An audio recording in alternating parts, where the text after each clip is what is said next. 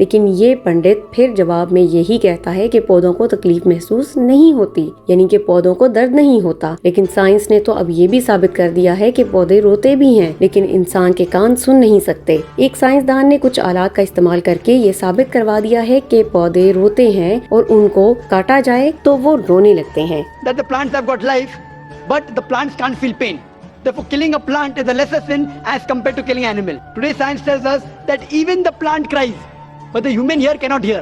So there was a farmer in USA who had equipment which converted the cry of the plant to the human ear. کاٹا جائے تو وہ رونے لگتے ہیں، لیکن پنڈت ہر بات میں اپنی بات نکال ہی لیتے ہیں۔ جب ان سے کہا جاتا ہے کہ پودے بھی روتے ہیں، پودے سننے اور بولنے کی صلاحیت سے محروم ہوتے ہیں، تو ان یہ کہتے ہیں کہ پودے کاٹنا کم گناہ ہے اور جانوروں کو کھانا زیادہ بڑا گناہ ہے۔ تو ڈاکٹر ذاکر نائک نے اس کا بھی منہ توڑ جواب دیا کہ فرض کرو اگر آپ کا بھائی گونگا ہے اور بہرا ہے اور خدا نخواستہ کوئی اسے مارتا ہے، تو کیا وہ جج یہ کہہ سکتا ہے کہ مجرم کو کم سزا ہونی چاہیے کیونکہ میرا بھائی تو گونگا تھا، اس میں عیب تھا؟ نہیں، بالکل بھی نہیں، بلکہ تم اسے یہ کہو گے کہ اس کو ڈبل سزا دو کیونکہ میرا بھائی معصوم تھا اور اس نے ایک معصوم کو مارا ہے۔ اسلام میں ایسا کچھ بھی نہیں ہے، بلکہ سب برابر ہیں۔ اگر حلال جانور کھانا ٹھیک ہے تو سبزیاں پودے کو بھی کاٹنا صحیح بات ہے۔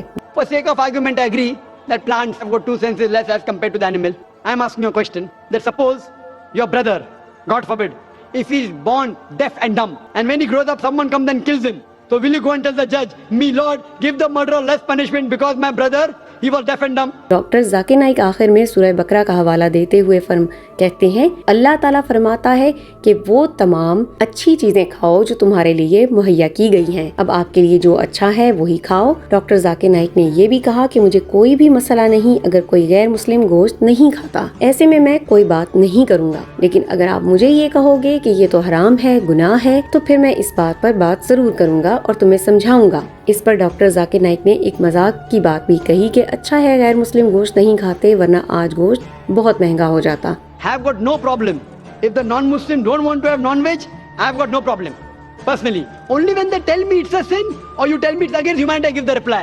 Personally, if the non-Muslims continue having vegetarian, good for me. دوستو کبھی کبھار تو ایسا لگتا ہے کہ شاید ہندوؤں نے اس لیے گائے کو ماتا بنایا ہوا ہے تاکہ وہ مسلمانوں کے گوشت کھانے سے اعتراض کر سکیں۔ دنیا بھر میں کسی کو بھی گائے یا بکری سے تکلیف نہیں ہوتی، بس یہ صرف ہندو ہیں جو کہ مسلمانوں کے لیے ایسے مسائل کھڑے کرواتے ہیں، جبکہ ہندوستان میں کئی ایسے ہندو بھی موجود ہیں جو کہ گائے کو ماتا نہیں سمجھتے ہیں۔ اللہ تعالیٰ تمام مسلمانوں کو عید الاضحیٰ کی خوشیاں نصیب فرمائے، آمین۔ امید کرتے ہیں ڈاکٹر ذاکر نائک کے ان بیانات سے آپ ضرور مطمئن ہوئے ہوں گے۔ اسی طرح کی ایمان افروز ویڈیوز کے لیے آپ سبسکرائب کیجئے ہمارا چینل دین سپیچز۔ ہم ملتے ہیں آپ سے اگلے ویڈیو میں، اپنا خیال رکھیے، اللہ حافظ۔